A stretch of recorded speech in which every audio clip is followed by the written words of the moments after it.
Hey guys, so in this video I'm going to be going on my first zero waste endeavor into the world of hygiene, starting with soaps. Because hygiene is one of the aspects in our lives where we produce the most waste.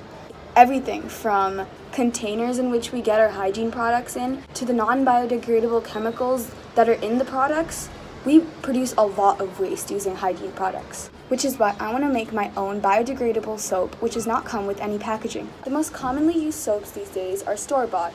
And one of the leading brands of soap is Dove. So soaps such as these, store-bought soaps basically, they are not very good for the environment. First of all, two of the raw ingredients used to make these soaps are sodium tallowate and sodium palm kernelate, and both of these are huge threats to the environment.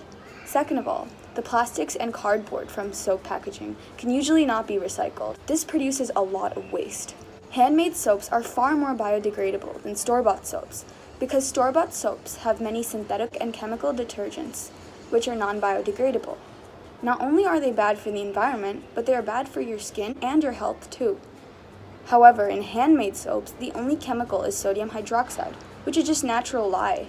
So for more information about why homemade soaps are much better for the environment and for your health than store-bought soaps, go to the links in the description below.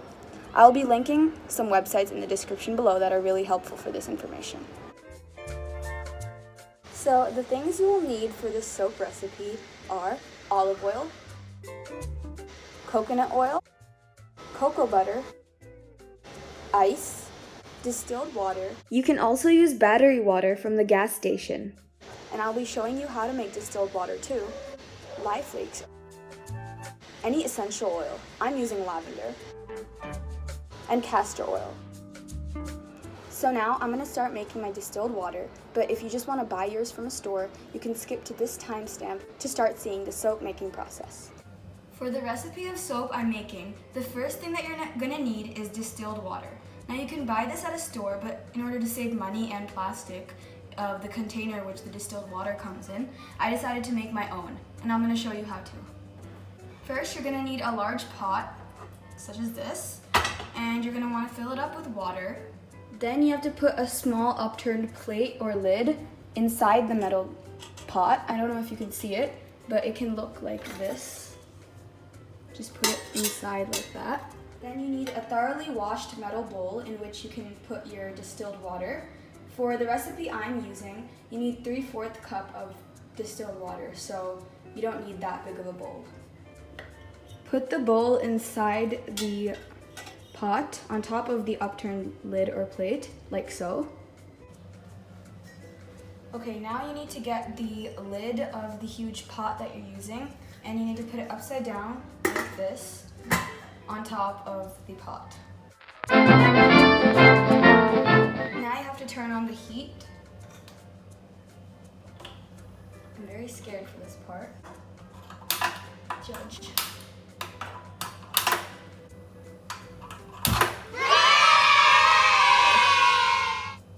So put it on medium heat. Okay, so next, ideally what you should be doing is putting ice cubes on top of the upturned lid that you put on your huge bowl. So basically on top of here, you have to put ice cubes, but I'm really impatient, so I'm just gonna use cold water that I froze in the freezer and put it on top of the lid. Okay, so now I'm getting my cold water to put on top of the lid, but to make it a little more organized, I'm gonna put the water inside a bowl before putting it on the lid. Okay. You want to pour the water carefully so that it doesn't go towards the flames. So now I'm just going to wait. So while I wait for the distilled water to get ready, I just thought it would be a good time to tell you guys that the recipe I used said very specifically in caps lock, do not inhale the fumes when I add the lye in. So I'm really not prepared for that. Let's see how that goes. Hopefully I'm still well and fine after this.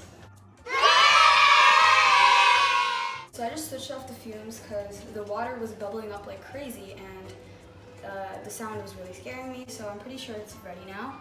And I'm gonna wait for it to chill for a little bit before removing the lid.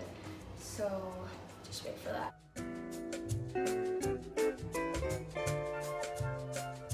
As I already mentioned in this video, I was aware that lye was dangerous to work with. That scared me a little, but luckily my mom happened to know a professional in making soaps. The professional basically told me that I was very lucky that I had called her, because everything I was planning on doing was completely wrong.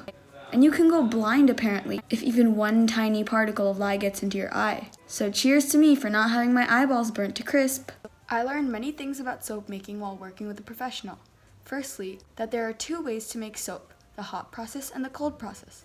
The cold process is much safer and easier, so we will be doing that in this video. Secondly, while making the soap, there are two types of oils that must be used. First are the hard oils, such as coconut oil and cocoa butter. These are needed to thicken the soap. There's also soft oil, such as olive oil. I started off by pouring 600 grams of olive oil into a cup on top of the measuring scale. The olive oil was then transferred into a huge bucket where all the mixing would be done. I had to make sure to scrape every bit of olive oil into the bucket so that no wastage would happen and so that the weight of the olive oil would be exactly correct. Next, I added 300 grams of coconut oil to the mix. The next thing I learned was that castor oil increases the lathering capacity of the soap, which is basically the ability of the soap to form froth and spread across the skin. You only need to add 10 to 15 milliliters of castor oil to the mix. I also learned that the molds being used to put the soaps in have to be sterilized with medicinal alcohol.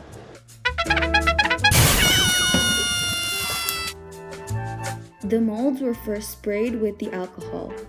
Then I had to dab at the alcohol-filled molds with tissue paper. This is the cocoa butter. I needed 15 grams of cocoa butter. The cocoa butter had to be melted over the stove in a utensil called a double boiler. Here's a really important fact. Once you use a kitchen utensil for soap making, you cannot use it for cooking ever again. While we waited for the cocoa butter to melt, we started getting the lye mixture ready. In order to do this, we had to add lye to distilled water mixed with ice. Remember, always mix the lye into the water, never the water into the lye. Before mixing the water and lye, however, we had to make an ice bath for the mixture to be in, as when lye is mixed with water, it becomes very hot and can reach a temperature up to 200 degrees Celsius, which can easily burn you. The ice bath is needed to make sure the lye mixture does not reach this temperature. For the ice bath, take a large plastic bowl and place a glass cup or bowl inside of it. And in the surrounding area in the huge plastic bowl, place ice. Now fill a container with 100 grams of ice. Add 100 grams of distilled water.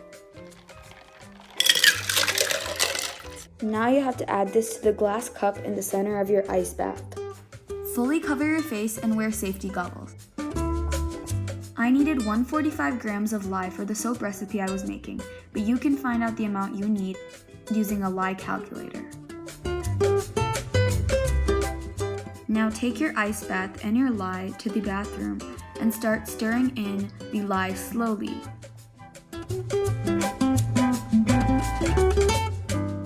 Keep mixing the lye until it is fully dissolved in water, at which point the mixture will turn clear again. After mixing, let it cool for a while. After the cocoa butter was done melting, we added it to the oil mixture. We measured out the essential oil that I was using, and the one that I was using was lavender.